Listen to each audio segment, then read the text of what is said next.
There will be time for you to read the instructions and questions, and you will have a chance to check your work.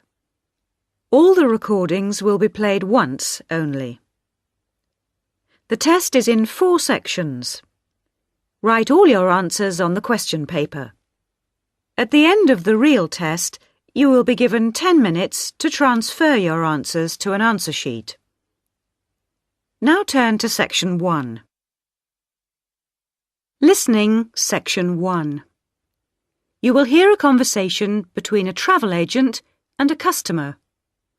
First, you have some time to look at questions 1 to 7.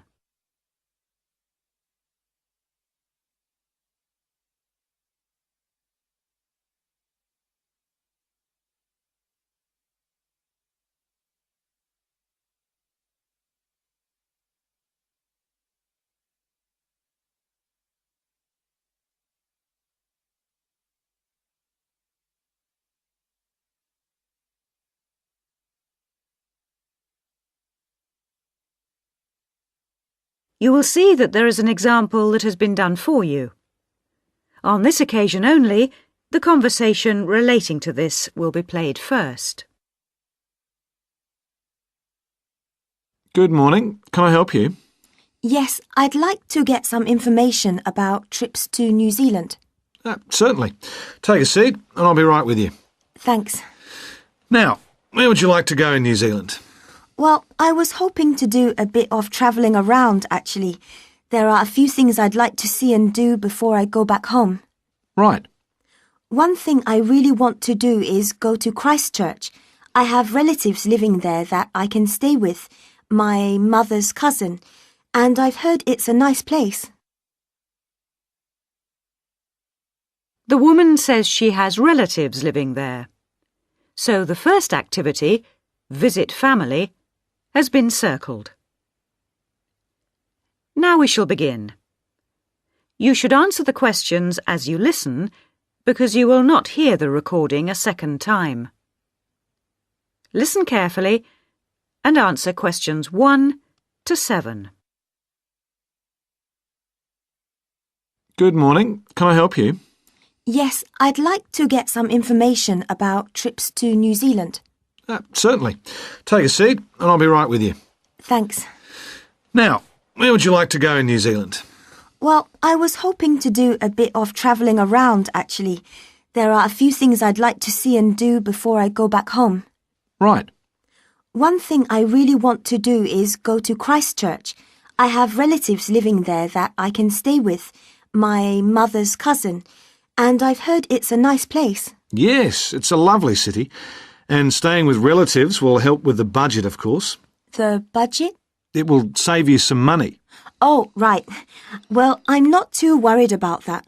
I've saved quite a bit of money working in Australia. Oh, that's nice. Good for you.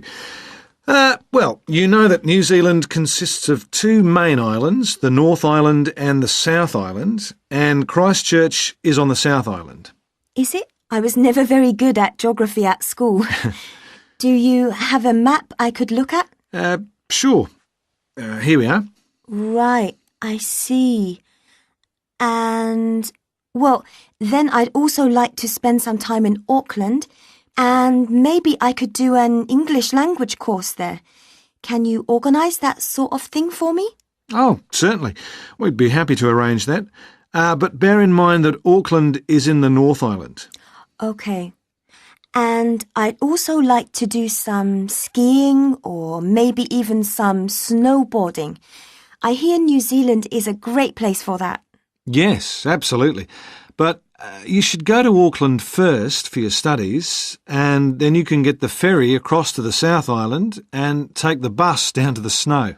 Oh, I don't like boats very much. I'm not much of a sailor. I think I'd prefer to fly. Right. What about joining a walking tour? That could be really fun. Not sure about walking, but joining a tour might be a good way to travel because then I might make some friends my own age. Now, let's get some details. Can I have your name, please? Yes, it's Su Ming Lee, but you can call me Sue. OK, Sue. And what's your address here in Melbourne? I'm living with my aunt in the suburb of Kew. It's 29 Lock Street. That's Loch, not Lock. Do you have a phone number that I can get you on? The best thing would be if I give you my mobile. I always have it on me. It's 0402 558 992. OK. And when do you want to travel? Because you'll need to be down south in July or August. Oh, yes, of course. That's winter, isn't it? So I better go to Auckland in May. Yes, let's say departing from Melbourne on the 1st of May, that's a Saturday, and then you could begin your course on Monday the 3rd. That sounds great. And how long would you like to study for? A month, 2, 3? What do you think? Well, I'll probably need more than a month. What about 8 weeks until the end of June? Fine.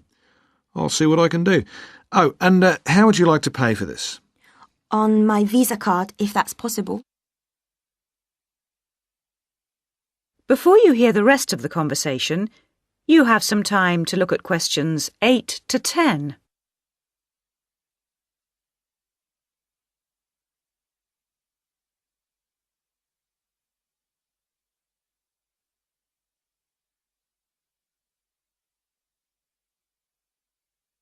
Now listen and answer questions 8 to 10. Hello, Sue. It's Angelo from Cosmos Travel here.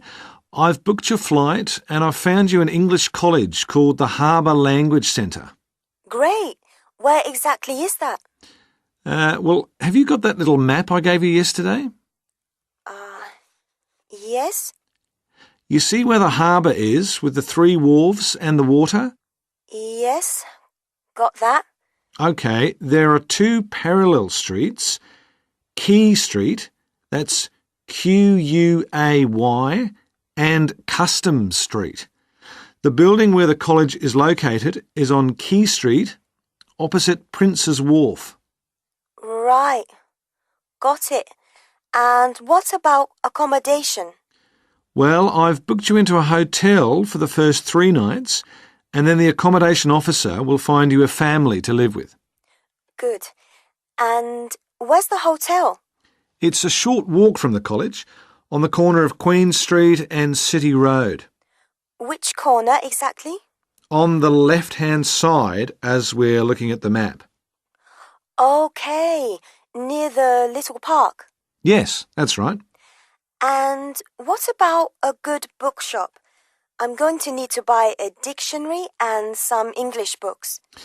Yes, well, I believe there's a really good language bookshop on the corner of Customs Street and Queen Street. It's near the college, so that's pretty convenient. Thank you so much. You've been really helpful. That is the end of section 1. You now have half a minute to check your answers.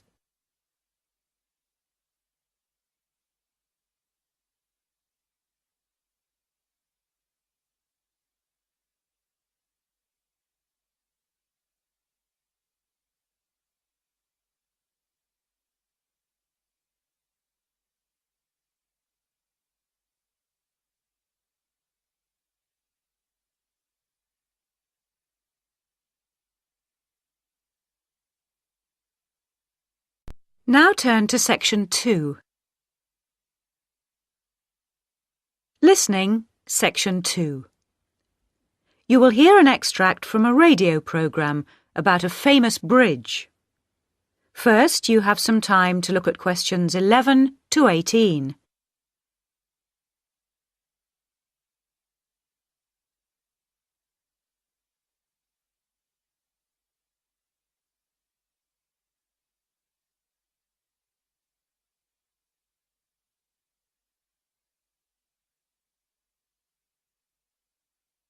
Now listen carefully and answer questions 11 to 18. The Sydney Harbour Bridge is nearly 3/4 of a century old, and to help celebrate this important occasion, our reporter Sarah Chambers has compiled this brief history of her favourite bridge. A bridge is more than just a crossing over a river or a waterway. It is a landmark in its own right. A landmark which allows us to identify one city from another. Think, for instance, of the Bridge of Sighs in Venice, or the magnificent Charles Bridge in Prague. Each of these cities can be recognised by their famous bridges. The Golden Gate Bridge in San Francisco is another example of a city known by its bridge. But in addition to this, a bridge is a kind of ornament for a city, similar, if you like, to a cathedral or a palace. Here in Sydney, we may not have our own palace, but we do have our famous and much-loved bridge, the Sydney Harbour Bridge, which is sometimes affectionately known as the coat hanger because of its arched shape. It was built back in the 1930s, and so the bridge is coming up for a significant birthday. Let's have a little look at its history. Although the idea of building a crossing over Sydney Harbour had been discussed many years earlier, it wasn't until the year 1916 that the state government agreed to allocate some money for the construction of a bridge. The chief engineer for the bridge was a man called Dr. John Bradfield, a brilliant engineer who supervised the entire project from beginning to end. First, they had to decide on a design, so he organised an international competition to choose a design, and ultimately got the one he wanted. The job went to a British engineering firm, and the contract was signed in 1924. The design he chose was the single arch bridge that you see today, made of steel with a tower at either end. In 1926, construction finally began. The first thing they had to do was demolish 800 houses around the site where the towers were to be built. The poor families, however, never received any compensation for this. But the project created thousands of jobs, much needed in those difficult times. Of course, like all projects of this size, it took much longer to build than originally planned. It was supposed to have been finished by 1930, but actually it wasn't completed for another 2 years. It also cost twice as much as the original quote, coming in at £9.5 million instead of the agreed contract price of £4.2 million. But what's new? The opening ceremony took place on the 19th of March 1932, and a large crowd gathered for the occasion. The Premier of the state was just about to cut the ribbon when suddenly a man rode through the crowd mounted on a horse and slashed the ribbon with his sword. He wanted to be the first to cut the ribbon. Anyway, they tied the ribbon back together and the ceremony continued. The man on the horse was fined £5 for his offensive behaviour. Before you hear the rest of the talk, you have some time to look at questions 19 and 20.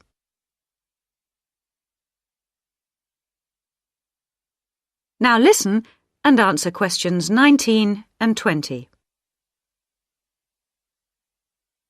Since then, millions of cars have crossed the bridge, each paying a toll to do so.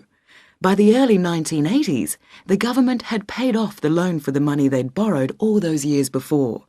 But motorists continued to pay to cross from north to south. This money was subsequently used to build a tunnel under the harbour to reduce the amount of traffic on the bridge. The tunnel was opened in 1992 and cost $544 million. It is 2.3 kilometres long and is equipped with all the latest technology, including closed-circuit television to monitor any problems. And it has most definitely reduced the load on the bridge, as it carries around 75,000 vehicles each day, which would otherwise have to use the bridge. And it's apparently strong enough to withstand the impact of a ship or even the impact of an earthquake. The tunnel has been a welcome solution to Sydney's traffic problems, but of course, a tunnel could never compete with a bridge as a landmark for any city. So let's wish the bridge a very happy birthday. That is the end of section 2. You now have half a minute to check your answers.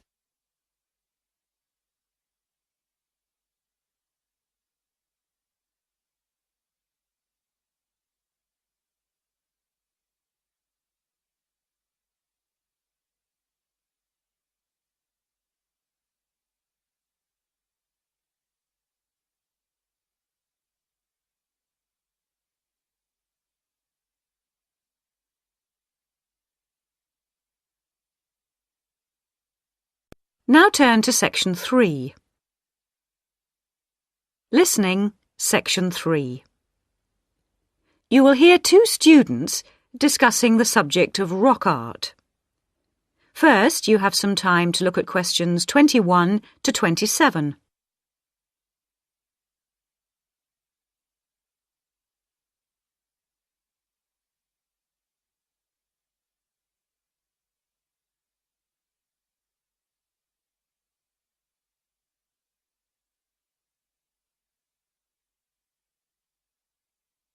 Now listen carefully and answer questions 21 to 27. Hello, David. Oh, hi, Mia. Sorry I'm a bit late. Oh, no problem. Thanks for agreeing to help me with my assignment today. I really needed to go over it with someone. Sure. You were going to talk about European rock art, weren't you? Yes, the rock drawings in the caves of Lascaux in western France. Oh, fantastic. Over 13,000 years old, I believe. What sort of drawings are they? They're drawings of animals on the whole, but you can also find some human representations, as well as some signs. There are roughly 600 drawings at Lascaux. Really? Were they mostly pictures of bulls? Well, no, actually. The animal most depicted was the horse. Have a look at this graph. It shows the distribution of the different animals. You see, first the horse, and then, after that, a sort of prehistoric bull. Oh, OK. That's interesting, isn't it? And the third most commonly drawn creature was the stag. There were some other animals, but these are the main ones. What are the drawings like? I mean, what sort of style? Well, the bulls are depicted very figuratively. They're not very realistic. They're very big by comparison to the other drawings of people and signs. They appear to be almost three-dimensional in some cases, following the contours of the cave walls, but of course they're not. Amazing. Perhaps they felt these animals were the most impressive and needed to be represented like that. Yeah, maybe. The drawings of humans, by contrast, consist of just simple lines, like the stick figures my little sister draws. Perhaps humans were seen as less important. Perhaps. What about the signs? How did they draw them? There doesn't appear to be much evidence of signs, and those that have been found are usually made up of little points. Rather like Aboriginal art from Australia. Yes, something like that, but not as complex, of course. So, apart from the bulls and horses and stags, were there any other creatures depicted? In 1 or 2 chambers you do find pictures of fish, but they're quite rare. What sort of size is the cave? It must be quite large to have that many pictures. Well, it's actually a number of interlinking chambers, really. Here's a map showing where the different drawings can be found. Oh, good. Let's have a look at that. The first 20 metres inside the cave slope down very steeply to the first hall in the network. That's called the Great Hall of the Bulls. Here. OK. Then, off to the left, we have the Painted Gallery, which is about 30 metres long and is basically a continuation of this first hall. But further into the cave. Exactly. Then we find a second, lower gallery called the Lateral Passage. This opens off the aisle to the right of the Great Hall of the Bulls. It connects the next chamber with an area known as the Main Gallery. At the end of the Main Gallery is the Chamber of Felines. There are 1 or 2 other connecting chambers, but there's no evidence of man having been in these rooms. Before you hear the rest of the discussion, you have some time to look at questions 28 to 30.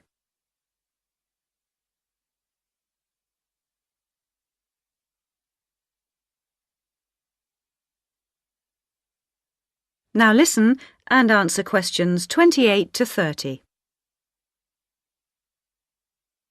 Is the cave open to the public today? Well, No, because after the initial discovery in 1940, it was opened and literally millions of people came through to see the drawings.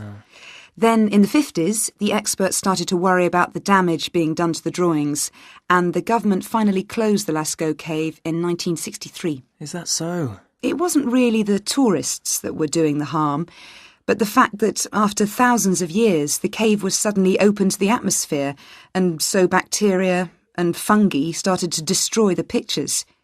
You need a special permit to enter the cave now, and very few people can get that, unless they're scientists or have some official status. It's a shame, but I can see that they had to do something to protect the cave. So that means you can no longer see this rock art. Well, not exactly. What they've done is recreate the drawings in a man-made cave, which you can visit. Oh, brilliant. Yeah, the authorities decided to reproduce the two best sections of the site, so they've created a life-size copy of the Hall of the Bulls and of the painted gallery. It's just a cement shell, which corresponds in shape to the interior of the original. So now you can visit the caves without actually harming any of the 13,000-year-old paintings. Mm-hmm. That is the end of section 3. You now have half a minute to check your answers.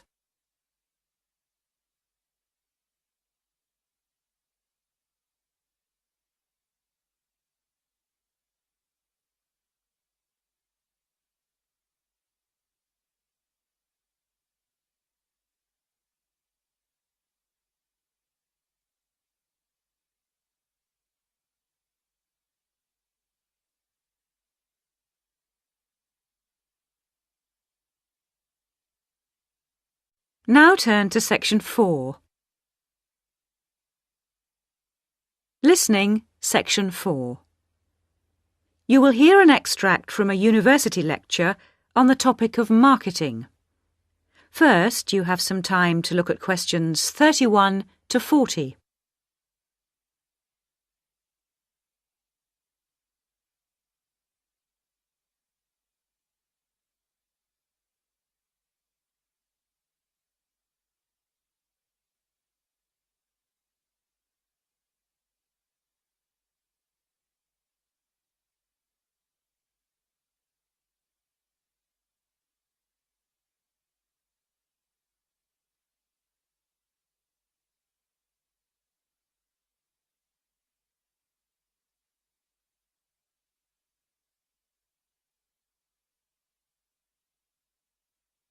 Now listen carefully and answer questions 31 to 40. Last week we looked at some general principles associated with marketing, and today I'd like to look at some of those points in a little more detail. So, what is marketing? Or put another way, what does the term marketing mean? Many people think of it simply as the process of selling and advertising. And this is hardly surprising when every day we are bombarded with television adverts, mail shots, and telephone sales. But selling and advertising are only two functions of marketing. In fact, marketing, more than any other business function, deals with customers. So perhaps the simplest definition is this one. Marketing is the delivery of customer value and satisfaction at a profit. In other words, finding customers, keeping those customers happy, and making money out of the process. The most basic concept underlying marketing is the concept of human needs. These include basic physical needs for things like food, as well as warmth and safety. And marketers don't invent these needs. They're a basic part of our human makeup. So, besides physical needs, there are also social needs, for instance, the need to belong and to be wanted. And in addition to social needs, we have the need for knowledge and self-expression, often referred to as individual needs. As societies evolve, members of that society start to see things not so much in terms of what they need, but in terms of what they want. And when people have enough money, these wants become demands. Now, it's important for the managers in a company to understand what their customers want if they're going to create effective marketing strategies, so there are various ways of doing this. One way at supermarkets, for instance, is to interview customers while they're doing their shopping. They can be asked about their buying preferences, and then the results of the survey can be analyzed. This provides reliable feedback on which to base future marketing strategies. It's also quite normal for top executives from department stores to spend a day or two each month visiting stores and mixing freely with the public, as if they were ordinary customers, to get an idea of customer behavior. Another way to get information from customers is to give them something. For instance, some fast food outlets give away vouchers in magazines or on the street that entitle customers to get part of their meal for nothing. As well as being a good way of attracting customers into the restaurants to spend their money, it also allows the managers to get a feel for where to advertise and which age groups to target. Another strategy employed at some well-known theme parks, such as Disneyland, is for top managers to spend at least one day in their career touring the park dressed as Mickey Mouse or some other cartoon character. This provides them with the perfect opportunity to survey the scene and watch the customers without being noticed. Okay, well, we mentioned customer satisfaction at the beginning of this lecture, and I'd like to return briefly to that as it relates to what we've just been talking about. If the performance of a product falls short of the customer's expectations, the buyer is going to be dissatisfied. In other words, if the product you buy isn't as good as you'd expected, then the chances are you'll be unhappy about it. If, on the other hand, performance matches expectations and the product you buy is as good as you expected, then generally speaking, the buyer is satisfied. But smart companies should aim one step higher. They should aim to delight customers by promising only what they can be sure of delivering and then delivering much more than they promised. So then, if, as sometimes happens, performance is better than expected, the buyer is delighted and is twice as likely to come back to the store. Now, let's move on to look at the role of advertising. That is the end of section 4. You now have half a minute to check your answers.